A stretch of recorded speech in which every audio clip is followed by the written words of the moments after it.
Isa na namang napakagandang paksa ang pagsasama-samahan natin ngayong araw. Ang wikang Filipino bilang wika ng masa at ang wikang Filipino bilang wika ng pananaliksik. Isang mapagpalang araw sa ating lahat, sa ating kapita-pitagang guro, Ginang Juana Caballero, ma'am, at sa aking kapwa kamag-aaral, isang magandang araw sa ating lahat. Hayaan niyong magsimula ako sa isang teorya ng pinagmula ng wika, ang Torre de Babel, na alam kong pamilyar sa ating lahat. Nag-iba-iba raw ang wika ng mga tao dahil ninais nila na maabot ang langit, kaya nagkaisa sila na itatag ang Torre de Babel.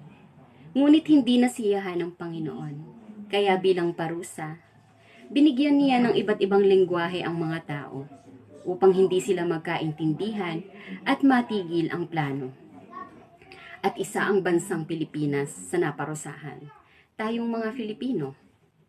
Bagaman sa ating bansa ay nagkakabuklod-buklod, hindi naman nagkakaisa, gawa ng hindi nagkakaintindihan dahil sa pagsasalita. Kaya noong 1937, iprinuklama ni Pangulong Manuel L. Quezon mula sa pinagsama-samang wika sa bansa ang wikang Filipino bilang ating wikang pambansa. Ang wikang ito raw ang magbubuklod upang ipakita ang pagkakaisa para sa ikauunlad ng ating bansa.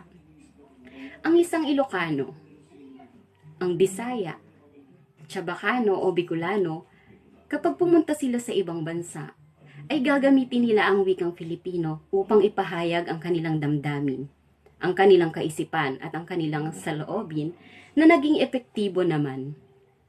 Dahil din sa wikang Filipino, nagtagpi-tagpi ang damdaming makabansa ng ating mga kababayan. Ginagamit din ang wikang Filipino sa pananaliksik. Dahil kahit saan ka man magpunta, ay makakakuha ka na ng impormasyon. Dahil halos lahat ng mga tao sa ating bansa ay nagsasalita ng wikang Filipino. Marami rin ang asignatura na nasusulat sa wikang Filipino. Bukod pa sa meron tayong asignaturang Filipino. Kaya naman, ang wikang Filipino, ating wikang pambansa, wika ng masa, at wika ng pananaliksik. Hindi lamang ito wika ng ating bibig, wika din ito ng ating isip at ng ating damdamin. Kaya dapat natin itong ipagmalaki. Ikaw, ano ang wika mo? Muli, isang magandang hapon sa ating lahat. Maraming salamat.